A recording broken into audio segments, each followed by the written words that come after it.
बहुत अच्छा पढ़ाई कर लेता है, उसके दिमाग में उसको सब कुछ आ जाता है। लेकिन अगर आपके दिमाग में बहुत सारी चीजें हैं, आपने बहुत सारी चीजें पढ़ रखी है, लेकिन उस दिमाग में पढ़े हुए चीज को अगर आप पेपर में नहीं उतार पाओगे तो आपको मार्क्स तो नहीं मिलेगा। और इसीलिए काफी सारे ऐसे बच्चे होते हैं जिन्होंने बहुत अच्छा पढ़ाई किया होता है और वो बोलते हैं कि सर मेरा पेपर में मैंने बहुत अच्छे से लिखा है, लेकिन फिर भी उनको अच्छे मार्क्स नहीं मिलते just because of their presentation.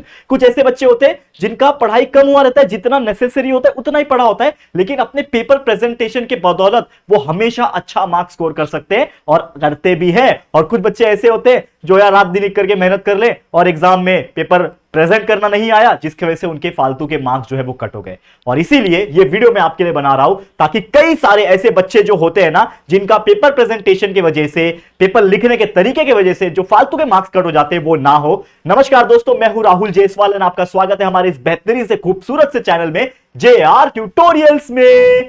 तो सबसे पहले देखो, एक सबसे इंपॉर्टेंट चीज हमेशा याद रखना, अगर आपके मन में कोई भी टॉपिक आपने पढ़ लिया है, चाहे साइंस हो, SST हो, चाहे मैथ्स हो, अगर आप उसको दूसरों को नहीं पढ़ा पा रहे हो तो समझ जाना उस टॉपिक को आप क्लियर नहीं किए हो अभी तक।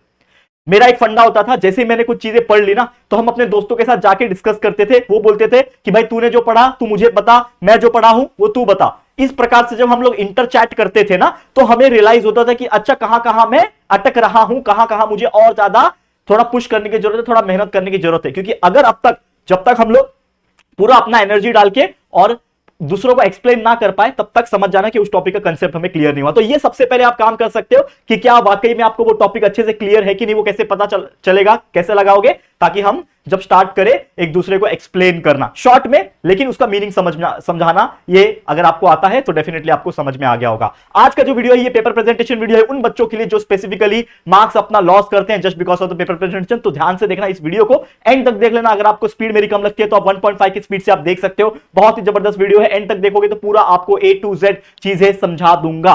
चलिए वीडियो की शुरुआत करेंगे। टॉपर बनना है हम लोग को, है कि नहीं? Yes, we want to become a topper. Comment होना चाहिए अगर आपको टॉपर बनना है कि कितना कितना टारगेट है आपका, गोल कितना है, कितना स्कोर करने का सोच रहे हो, 80, 90, 95 कितना, कमेंट करके बताओ सभी बच्चे। चलिए शुरुआत हम लोग करते हैं। तो सबसे पहले हैंडराइटिंग की बात करते हैं।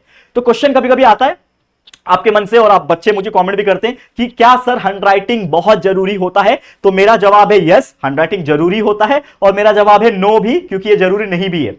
भैया कोई हैंडराइटिंग कंपटीशन में बैठे हो क्या आप लोग? नहीं, ये आपका बोर्ड एग्जाम है या फिर कोई भी मान लो एग्जाम है, तो आपका हैंडराइटिंग कैसा है वो कोई जज नहीं कर रहा।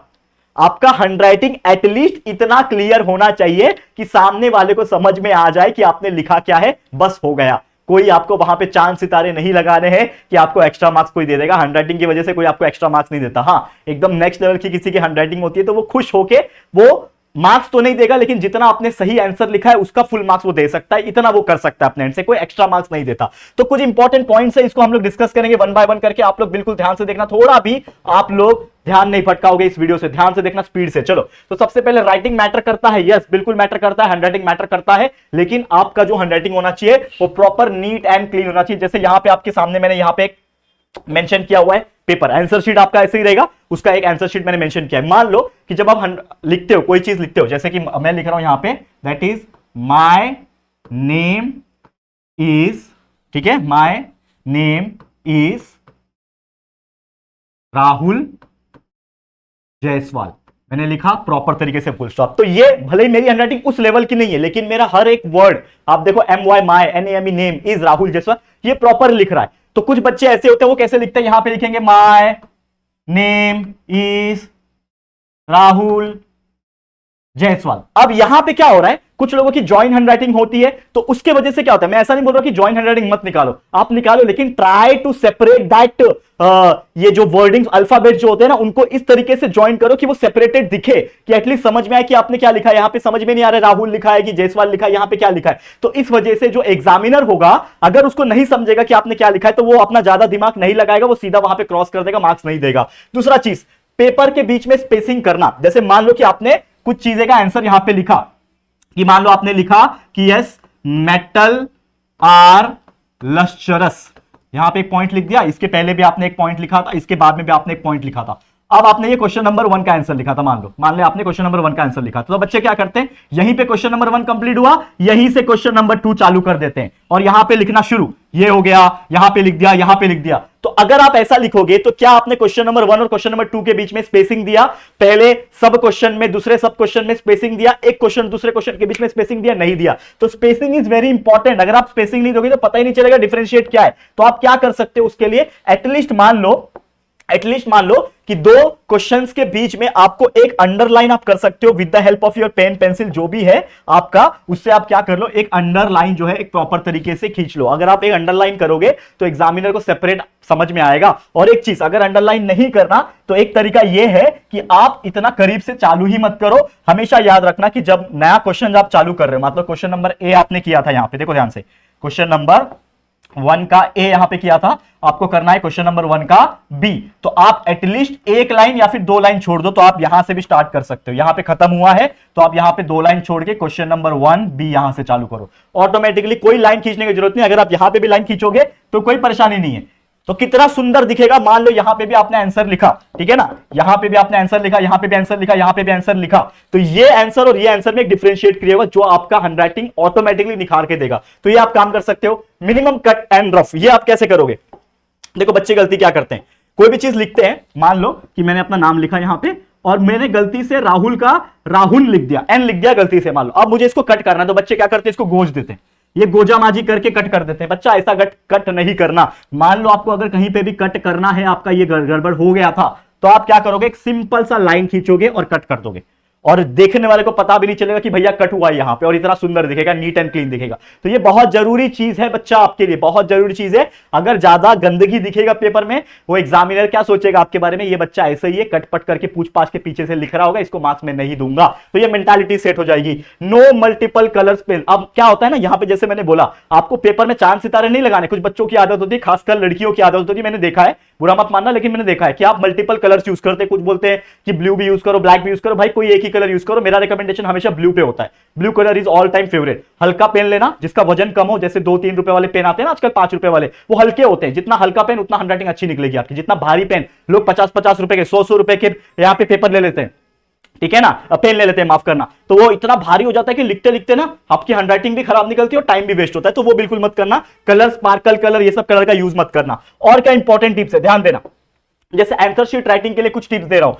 प्रॉपर क्वेश्चन नंबर, बच्चे गलती क्या करते हैं, क्वेश्चन नंबर नहीं डालते। आप देखो, मान लो सेम अगेन देखो ध्यान से, जो चीज मैं बता रहा हूं बिल्कुल आप ध्यान से सुनना। हमेशा याद रखना कि क्वेश्चन नंबर प्रॉपर डालना। मान लो आप क्वेश्चन नंबर 1 सॉल्व कर रहे हो, तो प्रॉपर लिखोगे यहां पे क्वेश्चन नंबर 1, देखो यहां पे लिखा हुआ है, एक क्वेश्चन नंबर का कॉलम है, तो क्वेश्चन नंबर 1 डाला। अब क्वेश्चन नंबर 1 का आप लिख रहे हो ए, तो आपने लिखा ए, और उसका आंसर यहां पे आप लिख रहे हो, ठीक है। मान लो आपने यहां पे उसका आंसर 2 लाइन 4 लाइन का लिखा। अब आपको क्वेश्चन नंबर 1 का बी लिखना है, तो क्वेश्चन नंबर 1 तो चल ही रहा है, अब क्वेश्चन नंबर 1 का बी लिखना है, तो ए का आंसर आपने लिख दिया, एक लाइन या फिर 2 लाइन छोड़ दो, एक लाइन इज इनफ। यहां पे स्टार्ट करो बी, ठीक है, और फिर बी का आंसर लिखो, ठीक है। उसी में आप सी लिख दो, एक लाइन छोड़ो, आप उसी में सी लिख सकते हो, कोई प्रॉब्लम नहीं होगा।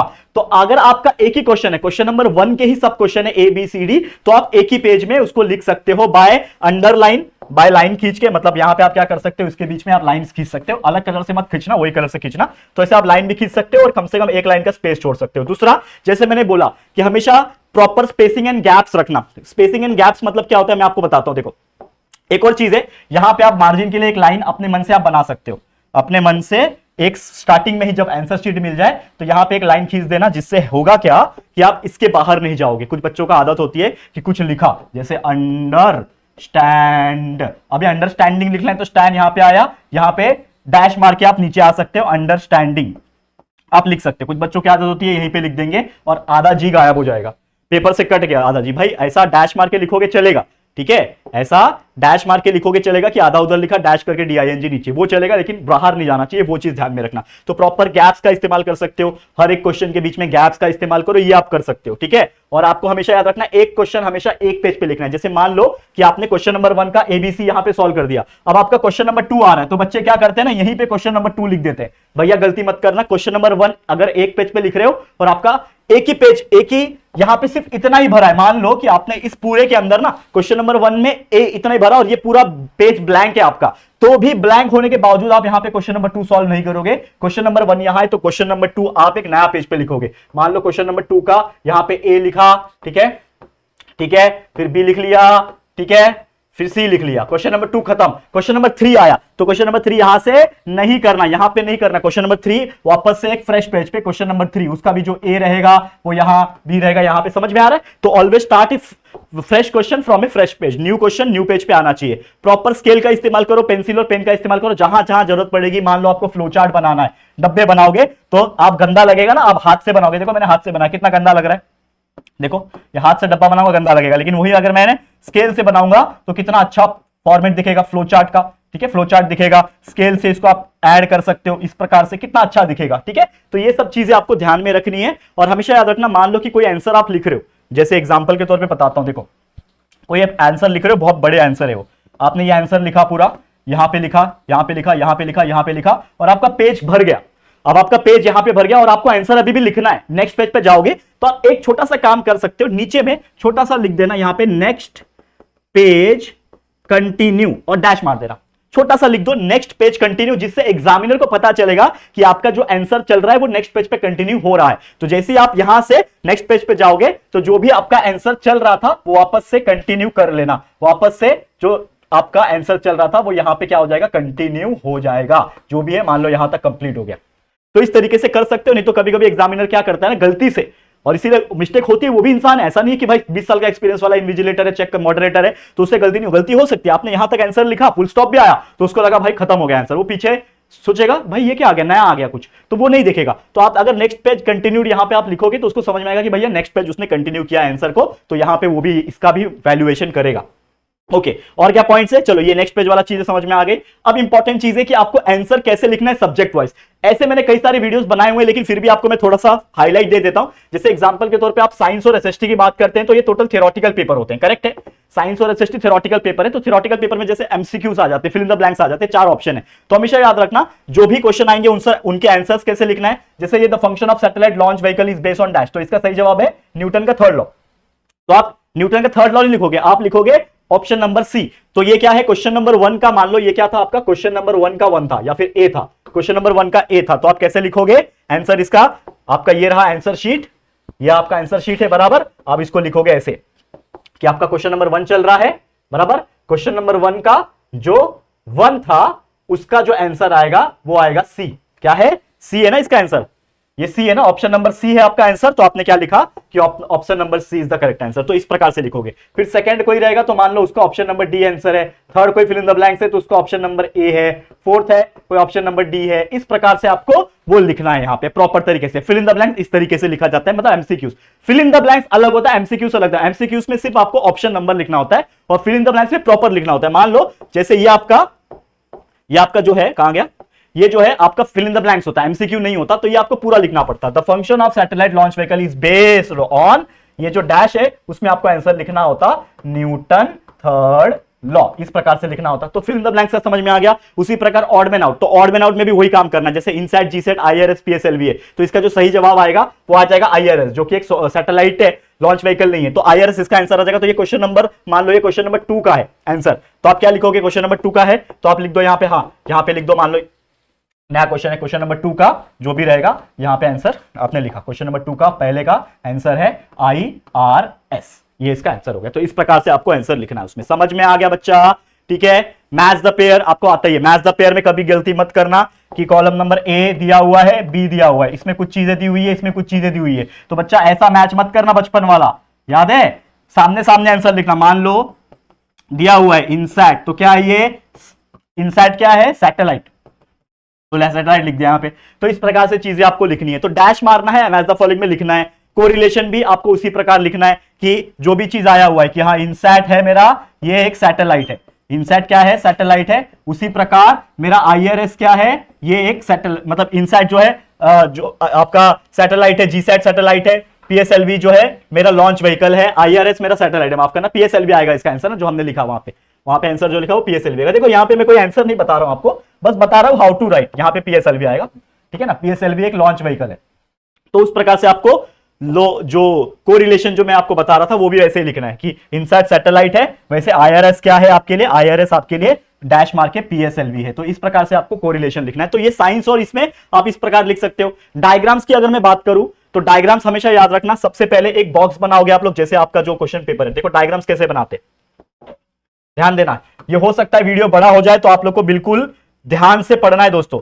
सबसे पहले आप क्या करोगे, हमेशा याद रखना बच्चे, सबसे पहले आप डायग्राम बनाओगे। तो मान लो आपको डायग्राम बनाना है सेल वॉल का, ठीक है, तो ये आपका सेल हो गया, ठीक है। इसके अंदर जो चीजें होती है वो बना लो, जैसे ये होता है एक न्यूक्लियस, ठीक है, ये होता है इसके अंदर माइटोकॉन्ड्रिया, ये होता है समझ लो गोल्गी बॉडी, ये होता है उसके अंदर राइबोसोम, जो भी होता है। अब आपने डायग्राम बना दिया तो प्रॉपर नेमिंग करना है, एक with the help of a scale, scale लेना, अंदर की तरफ एरो मारना, हमेशा बोलता हूं मैं अंदर की तरफ एरो मारना। इसका नाम मान लो क्या है, मान लो इसका नाम है गोल्गी बॉडी, तो गोल्गी बॉडी आप लिखो, ठीक है। इसका नाम मान लो क्या है, माइटोकॉन्ड्रिया, ठीक है। मान लो इसका नाम क्या है, हाँ देखो ये गड़बड़ मैं कर रहा हूं ना, यहां पे छोटा छोटे गड़बड़ हो रहे हैं हमसे।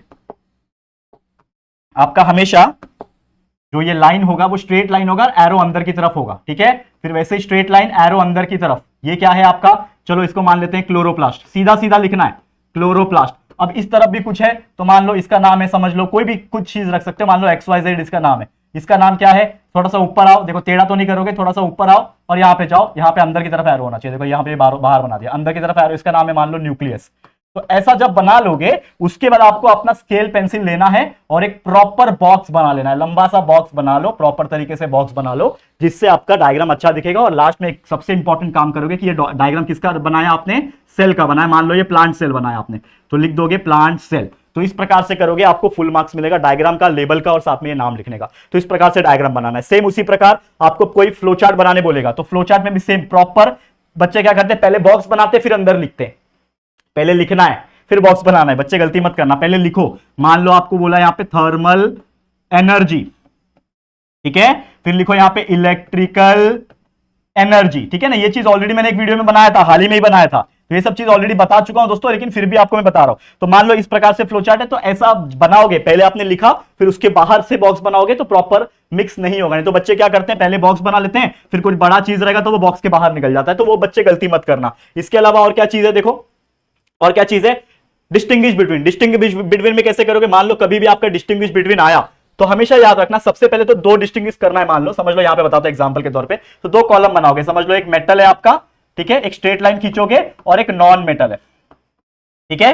तो मेटल और नॉन मेटल में हमेशा याद रखना, समझ लो कि एक पॉइंट आपने लिखा कि मेटल ऐसा है नॉन मेटल ऐसा है, पहला पॉइंट हो गया।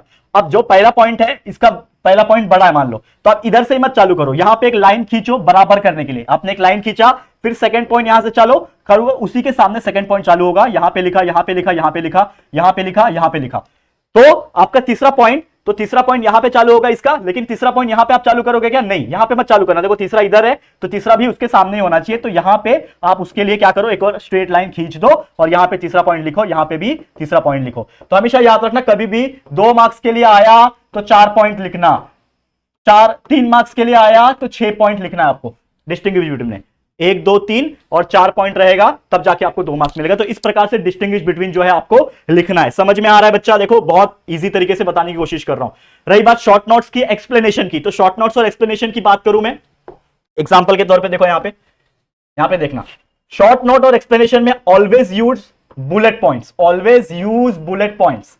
इससे क्या होता है आंसर लेंथी नहीं दिखता है। मान लो कि आप क्वेश्चन नंबर 2 का कुछ आंसर लिख रहे हो, मान लो ए का लिख रहे हो, तो आपका जो आंसर है तो नंबर 1 पॉइंट, आप इसमें 1 मत लिखना, बाहर लिखना नंबर 1 पॉइंट। मान लो आप कुछ भी लिख रहे हो, मान लो हिस्ट्री के बारे में लिख रहे हो, आप साइंस के बारे में लिख रहे हो, तो आपने लिखना इस प्रकार से चीजें लिखे, एक पॉइंट यहां तक खत्म हुआ, फिर सेकंड पॉइंट नीचे आ गए, फिर यहां से लिखा यहां तक गया खत्म हुआ, थर्ड पॉइंट यहां से लिखा यहां तक खत्म हुआ, ठीक है। तो इस प्रकार से कर रहे हो। और खासकर एसएसटी में हिस्ट्री में अगर यूज कर रहे हो तो ऑलवेज यूज फ्लो चार्ट्स, बीच बीच में फ्लो चार्ट्स डाल सकते हो, मैप से तो साइड में मैप बना के आप डाल सकते हो, तो इस प्रकार से चीजें यूज कर सकते हो, बुलेट पॉइंट्स और ये। और हमेशा याद रखना डिस्टिंग्विश बिटवीन में, शॉर्ट नोट्स में, ये सब चीजें में ना स्टार्टिंग के जो पॉइंट्स होते हैं ना वो सबसे मेन पॉइंट्स होने चाहिए, बाकी बकवास होंगे चलेगा।